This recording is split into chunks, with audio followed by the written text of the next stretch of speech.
Fala galera, tudo bem? Professor Rafael Carlos de Sociologia da plataforma Gonçalves Dias, mais uma vez aqui com vocês e dessa vez para tratar de um assunto que olha só o tamanho desse assunto. Movimentos sociais na contemporaneidade, novas formas de mobilização e é só a parte 1, certo?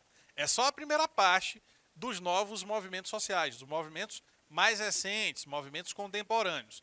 Então eu vou logo te alertar o seguinte, ó, tem muita informação boa nessa aula de hoje. Então já vai correndo lá para pegar papel, pegar caneta, pegar teu caderno, lápis, para fazer as anotações que eu vou, das dicas que eu vou te passar, né? Que eu vou te recomendar aqui na aula de hoje, beleza? E lembrando que é um dos assuntos mais presentes na prova do Enem na área de humanas, tá? Então já fica muito atento aí que pode ser que no vestibular, inclusive, caiam questões relacionadas a movimentos sociais. Beleza? Certinho? Então vamos lá. 4 tópicos para a gente poder falar na aula de hoje. Primeiro tópico, eu vou falar para ti, vou te lembrar, porque tu já sabe, da aula anterior, o que são movimentos sociais contemporâneos. Mas não custa nada a gente refrescar a memória, né? Segundo, características desses movimentos chamados de contemporâneos. Quarto tópico, direitos civis e reconhecimento de identidades. E, para fechar, formas de atuação dos movimentos sociais contemporâneos, beleza? 4 tópicos, direitinho aqui, organizado na aula de hoje. E a gente vai começar lembrando, refrescando a memória sobre o que são movimentos contemporâneos. Vamos lá? Vamos lá! Os movimentos contemporâneos, eles são chamados assim porque eles começaram a se consolidar a partir do século XX para frente. Alguns até surgiram ali no século XIX, mas a consolidação mesmo foi a partir da segunda metade do século XX. Por isso que a gente chama de contemporâneo, viu? Movimento que não é contemporâneo é tradicional. É do começo ali, né, do século XIX, os movimentos trabalhistas, sobretudo na Inglaterra, são chamados movimentos tradicionais. Os contemporâneos são mais recentes, são principalmente da segunda metade do século XX para frente. Por isso o nome contemporâneo. Contemporâneo significa novo, recente, desse momento, atual, ok? Esses movimentos chamados contemporâneos têm como base a luta pelos direitos civis. Professor, o que é direito civil? É aquele direito cuja esfera está mais ligada ao indivíduo do que à sociedade. Exemplo, direito de ir e vir é um direito civil. Direito à propriedade também é, porque ela é sua. O direito de você seguir uma religião e manifestar sua fé é seu. O direito à liberdade de expressão. Você tem uma opinião sobre um assunto, contanto que você não cometa nenhum crime, você pode dar sua opinião. Beleza, é a sua opinião. Então são direitos que mais competem à esfera individual, direitos civis, ok? Tem como base a luta pelo direitos civis, direito das minorias sociais, e aí a gente vai falar de grupos que socialmente são segregados, discriminados, tratados com algum tipo de preconceito. E o reconhecimento e aceitação das identidades destes grupos, tais como negros, mulheres e homossexuais. Beleza? Isso aqui você já sabia. Eu só refresquei a tua memória para a gente começar a aula de hoje. Os chamados movimentos contemporâneos também podem ser denominados movimentos novos ou recentes.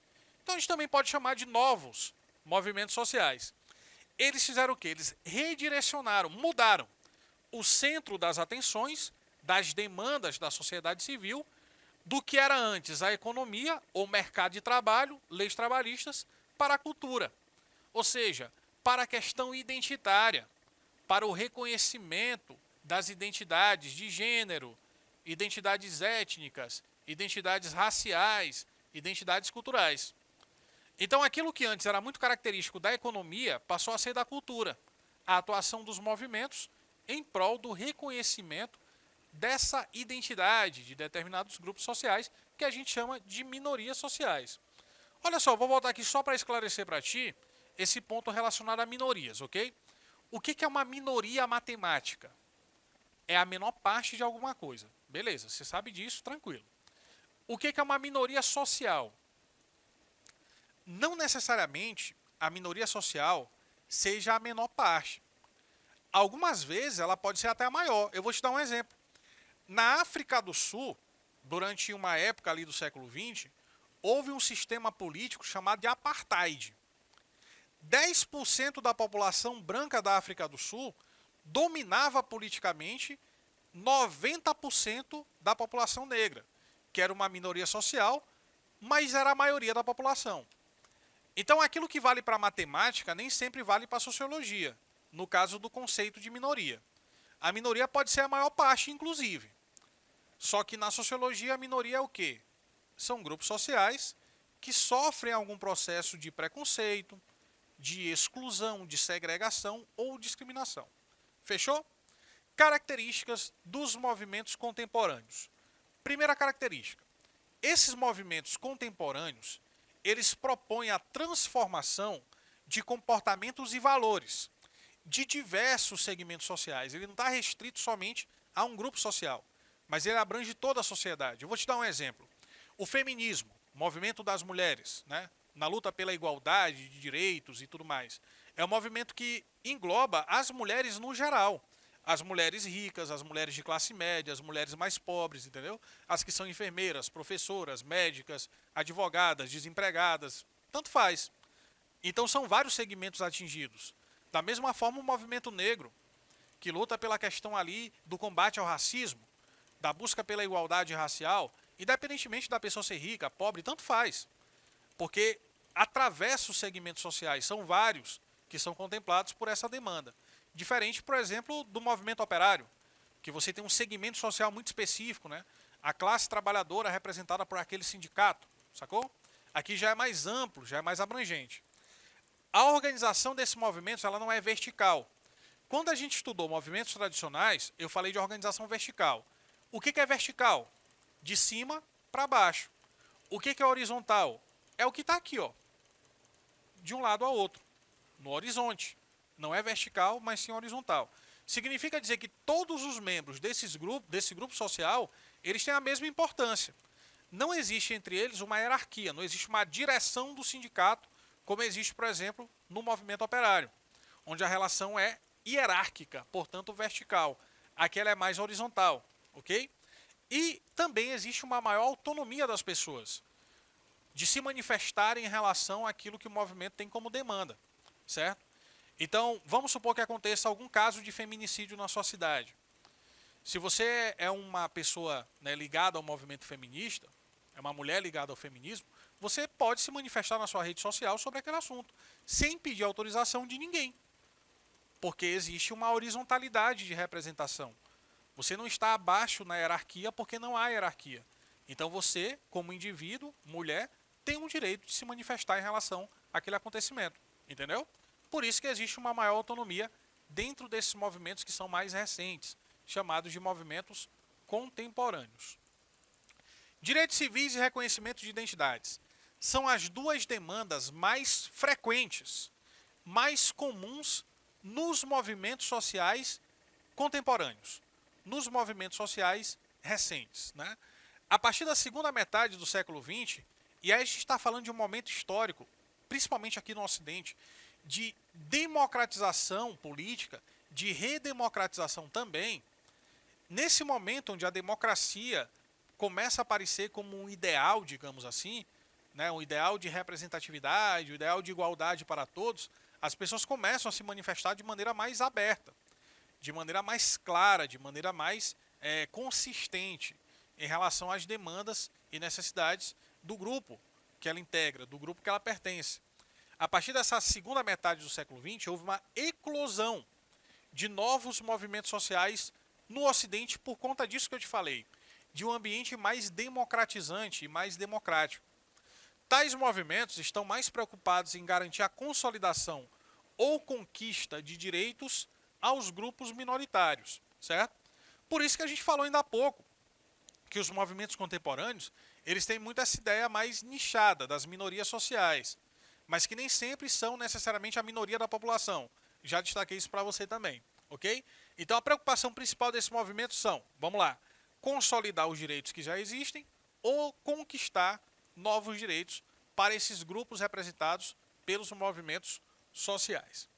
Minorias sociais, reforçando para você, minoria é um conceito matemático, é a menor parte de alguma coisa. Quando fala assim, o professor, a minoria dos alunos tirou nota baixa, é porque a menor parte dos alunos daquela turma tirou uma nota ruim, a maioria tirou nota boa, da média para cima, né? Então minoria é matemática, menor parte.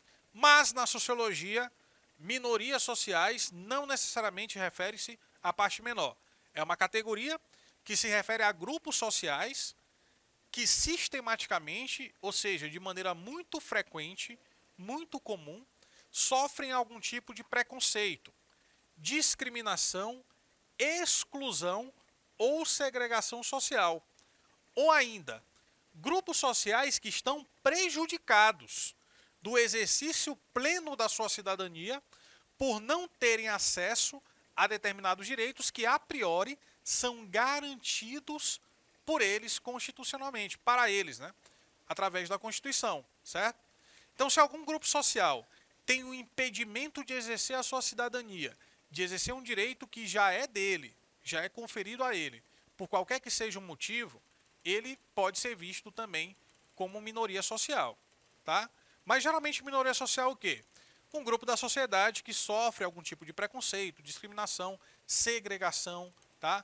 Exemplo, a situação de segregação racial vivenciada pelos negros nos Estados Unidos em grande parte do século XX.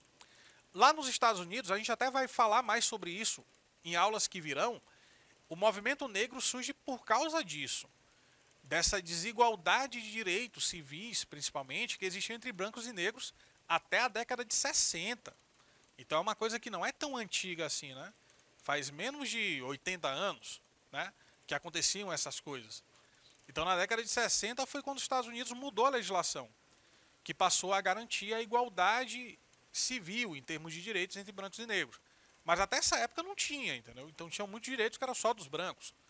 Existia essa segregação, essa separação oficial, legitimada pela lei, entre brancos e negros, inclusive de frequentar determinados espaços. Então várias universidades eram proibidas para negros, por exemplo. O negro não podia cursar a universidade, não podia fazer muita coisa. E por isso que o movimento negro vai ser importante ali nos Estados Unidos nos anos 50 e 60, pela luta à igualdade de direitos civis, pelos direitos civis para a população afro-americana, ok? Formas de atuação dos movimentos contemporâneos. Vamos lá. Para a gente entender a forma como eles atuam, a gente precisa entender as demandas, precisa entender as causas, né, as bandeiras levantadas por esses movimentos sociais, ok? Então, por exemplo, rede de troca de informações e cooperação. É a chamada sociedade em rede. Tem um sociólogo espanhol, que é o Manuel Castells, que ele usa essa expressão, né? A sociedade em rede. Os movimentos sociais também fazem parte dessa rede de cooperação e de troca de informações. Então, muitas vezes, os movimentos se apoiam mutuamente em determinadas pautas, ou têm objetivos e demandas em comum. E isso faz com que eles estabeleçam ali uma cooperação entre eles. Inclusive, através das redes sociais, através da internet. A internet tem sido usada recentemente muito para poder motivar e engajar ainda mais esses movimentos, né? Inclusive, algumas manifestações muito notórias do século XXI, elas começaram através das redes sociais. Vamos lembrar a Primavera Árabe, 2011, por exemplo, que inclusive culminou na deposição de alguns ditadores, como do Egito, o Hosni Mubarak, naquela época, né? Então foram jovens articulando via Twitter, Facebook, manifestações que acabaram tornando-se realmente coisas grandes, né? Tanto é que a gente chama de Primavera Árabe. Assim também como aqui no Brasil. A partir de 2013, muitos grupos que surgiram, foram originados pelas redes sociais, acabaram fazendo manifestações contra o aumento da passagem de ônibus, contra a corrupção e etc. Então você tem essa mobilização popular muito presente por conta dessa rede de informações que a internet possibilita, né? Outra coisa, militantes, ativistas, oriundos de diferentes classes sociais. Como eu te falei no começo da aula, os movimentos contemporâneos, eles não têm um segmento social específico, né? Eles tentam englobar ali quase que a totalidade dos segmentos sociais. Então existem ativistas e militantes de vários segmentos, de várias classes sociais diferentes. Ricos, pobres, classe média, tanto faz. Então isso também dá um alcance maior e até uma relevância social maior para esses movimentos que defendem pautas identitárias, que defendem luta por direitos civis e reconhecimento de identidades sociais ou culturais. Surgimento de novas dimensões identitárias. A gente está falando, por exemplo, aqui da identidade de gênero, da identidade em relação à sexualidade, que são pautas que começam a surgir a partir da década de 70, principalmente em diante. Né? Então essas novas pautas de identidade, elas são muito características da segunda metade do século XX. Tá? Lembre-se que no século XIX, a causa principal dos movimentos era a questão ali trabalhista. Eram leis do trabalho, era a questão das condições de trabalho, que eram muito precárias. Né? E esse foco do trabalhismo, dos direitos do trabalho, dos direitos sociais, ele vai mudando ao longo do tempo para as questões relacionadas a identidades, para questões relacionadas a direitos civis, né? Por exemplo.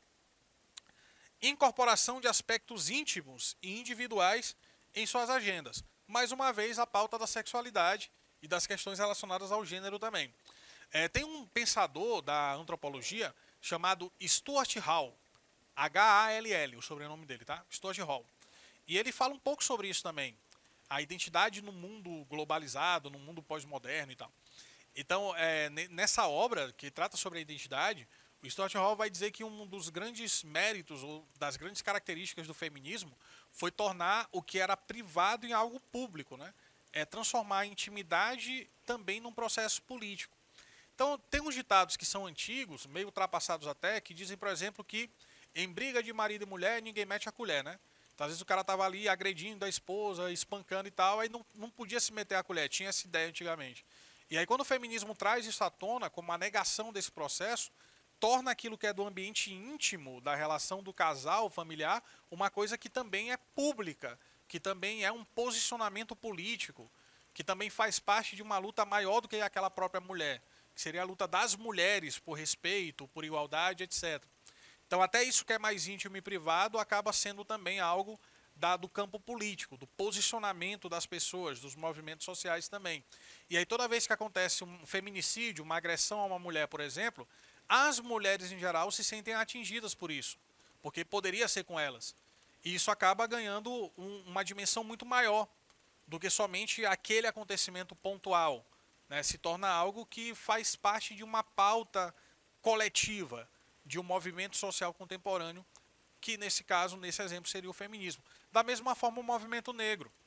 Quando uma pessoa negra é ofendida por conta da sua cor de pele, da sua raça, isso é como se fosse uma ofensa para todos os negros, que poderia ser qualquer outra pessoa no lugar daquela pessoa que sofreu aquela ofensa. E aí isso ganha uma dimensão maior, uma dimensão coletiva. É algo que aquela pessoa sofreu, mas que ganha ali uma dimensão política, porque passa a pertencer à esfera do domínio público, do debate público sobre aquele assunto, sobre o preconceito, sobre o racismo, certo? O que mais? Alternativa às formas convencionais de participação política, como partidos e sindicatos. Então, muitas vezes, na contemporaneidade, as pessoas se sentem muito melhor representadas pelos movimentos contemporâneos de identidade do que por um partido político, por exemplo, que é uma forma mais convencional ou ortodoxa de representação política. Então, muitas vezes a pessoa que milita no movimento LGBT, ou no movimento negro, ou no movimento ambientalista, ou no movimento estudantil que seja, ela tem uma identificação maior, ela consegue perceber ali um ambiente mais acolhedor do que um partido político ou um sindicato da sua categoria profissional, por exemplo, certo? E a gente chama isso, né, essa alternativa, digamos assim, de formas não convencionais, ou melhor, formas não ortodoxas de representatividade ou de representação política, certo? Então o que acontece, na verdade, é uma quebra, tanto de hierarquia, quanto dessa ideia mais tradicional de representatividade que a gente observava nos movimentos tradicionais, nos movimentos trabalhistas, nos movimentos anteriores aos movimentos contemporâneos. E, por último, para a gente poder fechar, o papel da internet, como eu destaquei antes. A internet e, sobretudo, as redes sociais, elas cumprem um papel decisivo para a consolidação dessas novas características dos movimentos sociais contemporâneos e se tornam também um campo, né, de disputa ideológica e um campo de posicionamento político das pessoas que integram esses movimentos. E com isso, meus queridos, a gente encerra mais uma aula de Sociologia. Espero que tenha sido boa e proveitosa e a gente se vê numa próxima aula. Tchau, tchau.